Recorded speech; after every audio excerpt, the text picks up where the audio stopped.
Hello. Today is Indigenous Peoples Day in many parts of the U.S.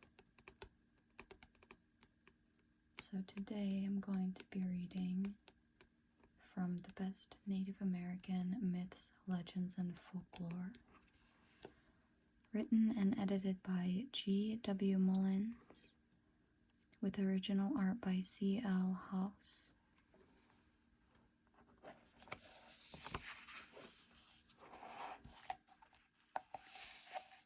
So I marked 3 stories from this book to read today. The first one is Inuit Story of the Northern Lights, an Eskimo legend. Auroras, or northern lights, are believed to be the torches held in the hands of spirits seeking the souls of those who have just died to lead them over the abyss terminating the edge of the world.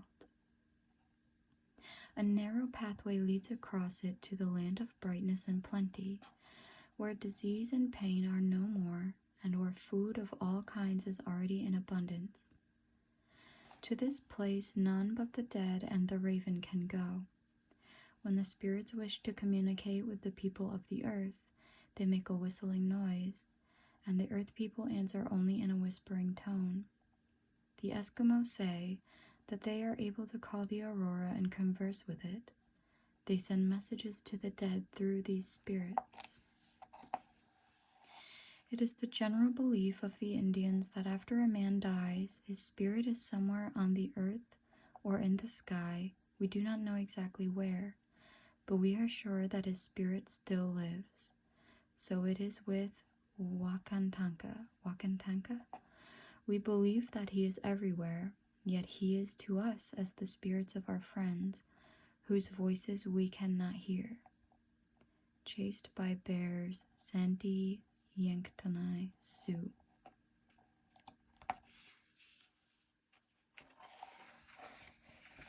The second story is why the leaves have many colors in autumn.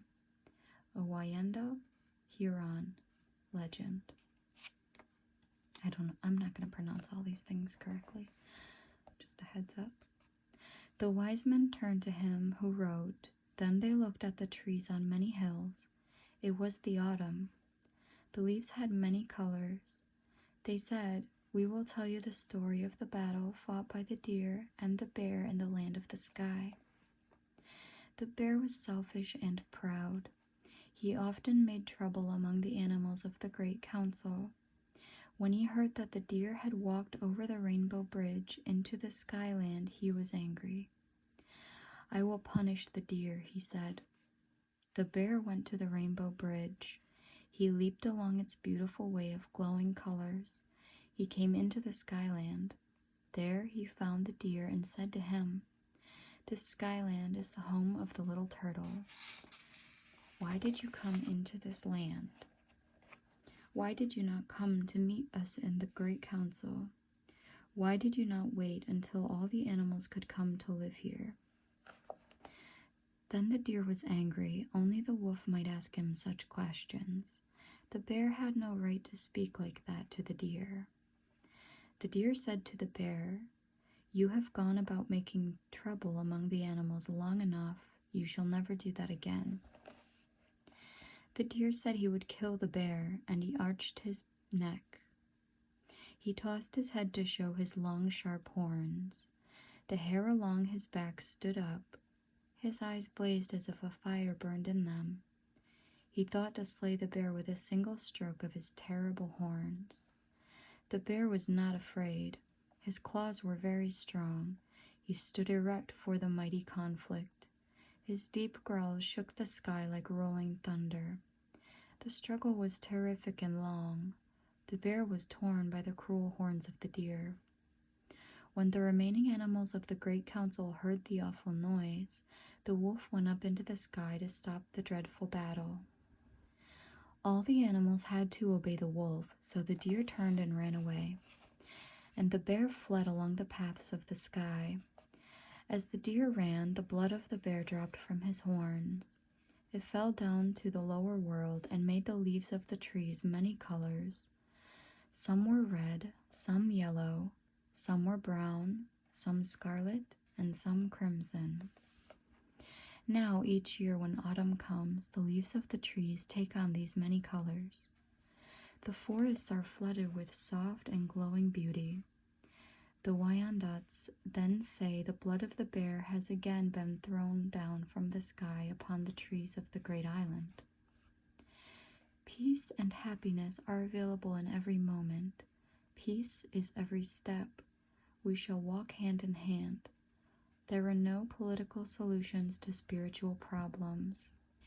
Remember, if the Creator put it there, it is in the right place. The soul would have no rainbow if the eyes had no tears. Native American quote.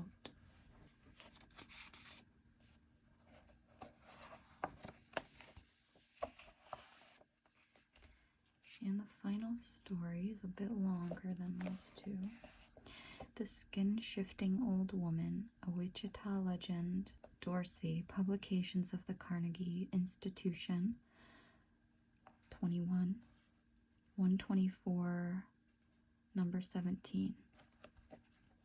In the story of Healthy Flintstone Man, it is told that he was a powerful man and lived in a village and was a chief of the place. He was not a man of heavy build, but was slim. Often when a man is of this type of build, he is called Healthy Flintstone Man, after the man in the story. Healthy Flintstone Man had parents, but at this time he had no wife. Soon afterwards, he married, and his wife was the prettiest woman that ever lived in the village. When she married Healthy Flintstone Man, they lived at his home. She was liked by his parents, for she was a good worker and kind-hearted. As was their custom, the men of the village came at night to visit Healthy Flintstone Man, and his wife did the cooking to feed them, so that he liked her all the more and was kind to her. Early in the morning, a strange woman by the name of Little Old Woman came to their place and asked the wife to go with her to get wood. Out of kindness to Little Old Woman, she went with her, leaving her husband at home.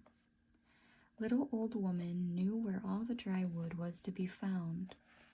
When they reached the place where she thought there was plenty of wood, they did not stop. They went on past, although there was plenty of good dry wood.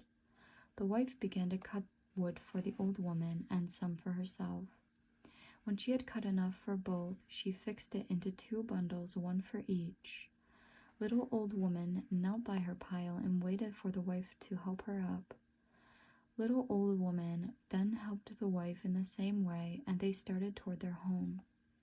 They talked on the way about their manner of life at home. Arrived at the village, the old woman went to her home. When the wife got home, she began to do her work. Again, the second time, the old woman came around and asked the wife to go with her to fetch wood. They started away together, and this time went farther than on the first time to get their wood, though they passed much good wood. The wife cut wood for both and arranged it in 2 piles, but this time she herself first knelt by her pile and asked the old woman to take hold of her hands and pull her up. Then the wife helped the old woman with her load. They returned home, and on the way the old woman said to the wife, "If you will go with me to fetch wood for the 4th time, I shall need no more help from you." They again went far beyond where any other woman had gone to get wood. When they got to the village, they parted. The wife wondered why the old woman came to her for help. She found the men passing the time talking of the past as usual. She kept on doing her duty day after day. The 3rd time the old woman came for the wife to ask her to help her fetch wood, as she was all out of it again. Again they went out, and this time they went still further for the wood, and now they were getting a long way from the village. The wife cut wood and arranged it into 2 bundles, one for each of them to carry. This time it was the old woman's turn first to be helped up with the wood. They helped each other, and on the way home the old woman told the wife that they had only once more to go for wood, and the work would all be done. She always seemed thankful for the help she received. They reached the village and went to their homes. The wife found her men as usual and commenced to do her work. After the men were through eating, they went home, though some stayed late in the night. Finally, the old woman came forth the fourth time to ask the wife to go with her and help her fetch some wood. This time they went about twice as far as they had gone the third time from the village. When the old woman thought they were far enough, they stopped, and the wife began cutting wood for both of them. When she had cut enough, she arranged it into 2 bundles.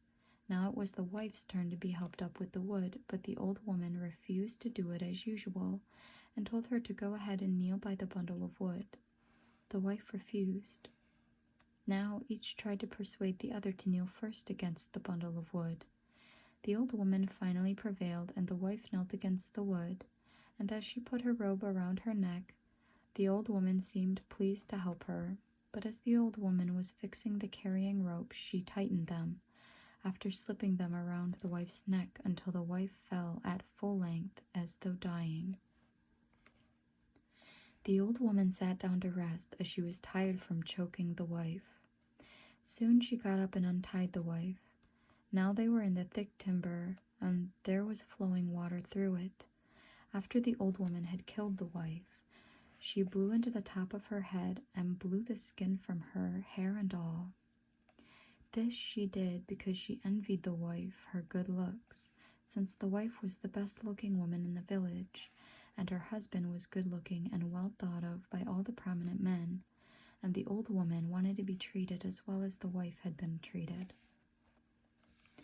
Then the old woman began to put on the wife's skin, but the wife was a little smaller than the old woman, though the old woman managed to stretch the skin and drew it over her, fitting herself to it. Then she smoothed down the skin until it fitted her nicely. She took the wife's body to the flowing water and threw it in, having found a place that was never visited by anyone and that had no trail leading to it. She then went to her pile of wood and took it to her home. She found the men visiting the chief. The chief did not discover that she was not his wife. The old woman knew all about the former wife's ways, for she had talked much with her when they were coming home with the wood, and she had asked the wife all sorts of questions about her husband. She understood how the men carried on at the chief's place. The wife had told the chief that the old woman had said that they were to go for wood 4 different times, and the last time being the 4th time, he supposed it was all over and his wife had got through with the old woman. So as the old woman was doing his wife's duty, he thought her to be his wife until the time came when the skin began to decay and the hair to come off. Still, there were big crowds of men around, and the old woman began to be fearful lest they would find her out, so she made as if she were sick. The chief tried to get a man to doctor her, but she refused to be doctored. Finally, he hired a servant to doctor her. This was the man who always sat right by the entrance, ready to do errands or carry announcements to the people. His name was Buffalo Crow Man. He had a dark complexion. The old woman began to rave at his medicine working. He began to tell who the old woman was, saying that there was no need of doctoring her, that she was a fraud and an evil spirit, and that she had become the wife of the chief through her bad deeds. The old woman told the chief not to believe the servant, and that he himself was a fraud and was trying to get her to do something wrong. The servant then stood at the feet of the old woman and began to sing. Then over her body he went and jumped at her head. Then he commenced to sing again, first on her left side, then on her right. He sang the song 4 times, and while he was doing this, the decayed hide came off from her. The servant told the men to take her out and take her life for what she had done to the chief's wife, telling how she had fooled the chief. They did as they were told. The servant told the men he had suspected the old woman when she had come around to get the wife to go after wood with her. That when going after wood they always went a long distance so that no one could observe them, but that he had always flown very high over them so they could not see him, and had watched them, that on the 4th time they went for wood, He had seen the old woman choke the wife with the wife's rope. How the old woman had secured the whole skin of the wife and had thrown her body into the flowing water. He told the men where the place was and directed them there the next day. The men went to their homes feeling very sad for the wicked thing the old woman had done. On the next day, the chief went as directed, and he came to a place where he found a pile of wood that belonged to his former wife. He went to the place where he supposed his wife to be. He sat down and commenced to weep. There he stayed all night and the next day. He returned to his home, but he could not forget the occurrence. So he went back again and stayed another night and again returned home. The chief was full of sorrow. He went back to the place the third time, and when he got there, he sat down and commenced to weep. Again he stayed all night, and early next morning it was foggy, and he could not see far. While he sat and wept, he faced the east, and he was on the west side of the flowing waters, so that he also faced the flowing water wherein his wife's body was thrown. He heard someone singing, but he was unable to catch the sound, so that he could locate the place where the sound came from. He finally discovered that it came from the flowing water. He went toward the place and listened, and indeed it was his wife's voice, and this was what she sang. Woman having powers in the water, woman having powers in the water, I am the one you seek, I am here in the water. As he went near the river, he saw in the middle of the water his wife standing on the water. She told him to go back home and tell his parents to clean their grass lodge and to purify the room by burning sage. She told her husband that he might then return and take her home, that he should tell his parents not to weep when she should return, but that they should rejoice at her return to life, and that after that he could take her home. So the man started to his home. After he arrived, he told his mother to clean and purify the lodge, and that he had found his wife, and that he was going back again to get her. He told her that neither she nor any of their friends should weep at the sight of the woman. While his mother was doing this cleaning, he went back to the river and stayed one more night, and early in the morning he heard the woman singing again. He knew that he was to bring his wife back to his home. When he heard her sing, he went straight to her. She came out of the water and he met her. She began to tell her husband about her troubles, how she met troubles and how he was deceived. That day they went to their home, and Flintstone Man's parents were glad to see his wife back once more. They lived together until long afterward. The beauty of the trees, the softness of the air, the fragrance of the grass speaks to me. The summit of the mountain, the thunder of the sky, the rhyme of the sea speaks to me. The strength of the fire, the taste of salmon, the trail of the sun, and the life that never goes away, they speak to me, and my heart soars. Chief Dan George, Tsleil-Waututh, 1899 to 1981.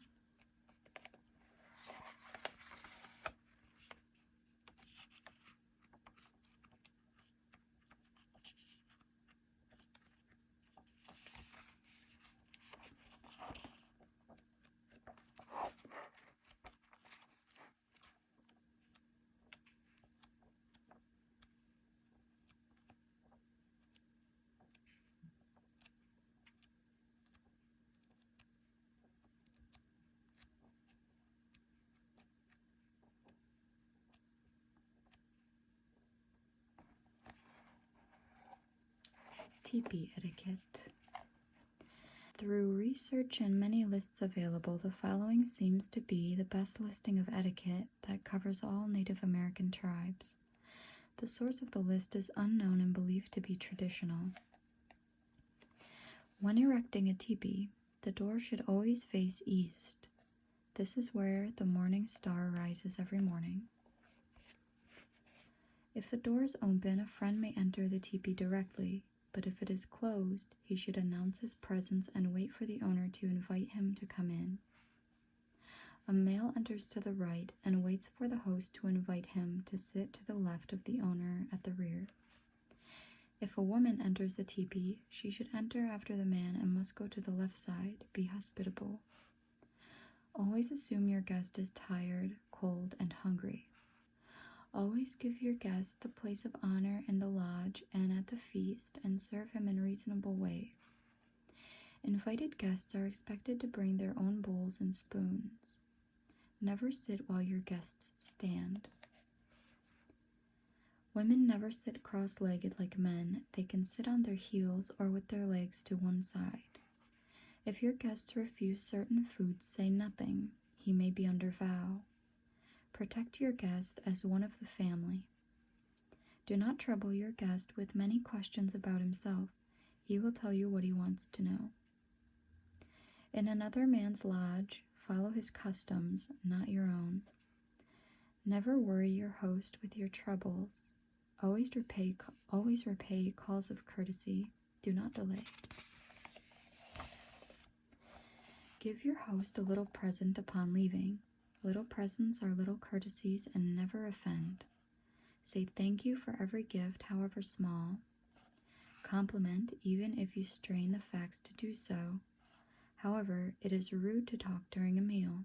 Save your compliments for when you are leaving. Never compliment your host's possessions directly, for he then may feel obligated to give the object to you. Never walk between persons talking. Never interrupt persons talking. Always give place to your seniors in entering or leaving the lodge or anywhere. Never sit while your seniors stand. Never force your conversations on anyone. Speak softly, especially before your elders or in the presence of strangers. Younger men remained silent until they were invited to speak. Never come between anyone and the fire. Do not stare at strangers. Drop your eyes if they stare hard at you, above all for women. The women of the lodge are the keepers of the fire, but the men should help with the heavier sticks. Be kind and generous with those less fortunate. Show respect to all men and women, but grovel to none. Let silence be your motto until duty bids you to speak. Pause to gather your thoughts before speaking. Never speak in haste.